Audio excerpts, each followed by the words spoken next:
Welcome back to Color Class. I'm Sarah. I'm Lucinda. And today we are going over the most commonly asked question in color analysis. I mean, we're not even talking about us. It is fully color analysis.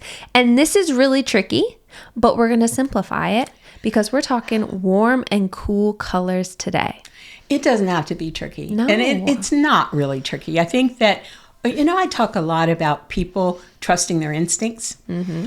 But so many people say, well, how can I tell if a color is warm versus cool? And you know how, I am totally into memory tricks. I'm totally into visuals. Yes. Because that's how you carry that with you. When you're out and about and you're wondering if something is warm or cool, this is how to look at it. Even in art, the warmth versus cool, the common wisdom in color theory is that some hues are warm and some hues are cool. And that's in isolation. But it's not really true. In other words, and I didn't say that exactly right, so I'm going to say it again in a more understandable way. If you look at the color wheel, common wisdom, they will say to you, blue is a cool color. Yes. Yellow is a warm color. Yes. Red is a warm color. Purple. Ask ChatGPT. I don't know. The point is, it doesn't even really apply to painting or art, because every color that you can see on a color wheel, except orange, has a neighbor.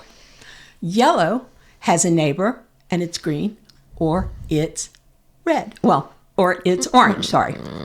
Yellow has green or orange. Mm-hmm. If that yellow that you're trying to determine whether it's a warm yellow or a cool yellow, because there is a difference, if it leans more toward the orange side, it's warm. If it leans more toward the green side, it's cool. So yellow is not inherently warm. It can be both. But if you ask ChatGPT, it will say yellows are warm. But that's just wrong. Right. Also, green.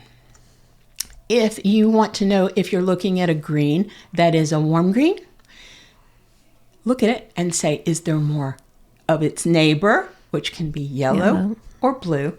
Does it lean more toward the yellow side or to the blue side? And once you got that, you know whether that green is a warm green or a cool green. And that is a fact. When you get down to your blues, does the blue lean more toward the green side, which makes it a little bit warmer, or the purple side, which makes it a little bit cooler?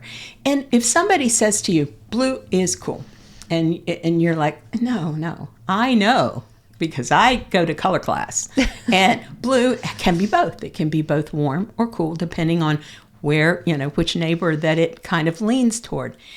And they say, no, blue is always cool. I can show you impressionist paintings where they used blue, and the whole painting is this glorious warm painting. And there's no place in that painting where this blue stands out and looks cool. That's because they used the green leaning blue and made it, gloriously warm. And the same is true. Van Gogh did a beautiful work, Starry Night kind of thing, where the yellows were cool yellows. Now, if he had put a warm yellow with each of those little stars looking like the sun, then he probably would have wanted to cut his ear off in despair, because it would have been just a mess. Oh, he did that. Oh, well, that was because of a woman. So anyway, getting to the reds, if the red leans more toward orange, it's warm. Mm-hmm. If it leans more toward the purple, it's cool. And this happens every single time. But if you recall, I said, except orange. Why, Sarah, does orange not have a warm or cool facet? Because of its neighbors. Yes. Its neighbors are yellow and red. Yes. So it doesn't have a cool neighbor. It doesn't have anything to cool it off. Mm-hmm.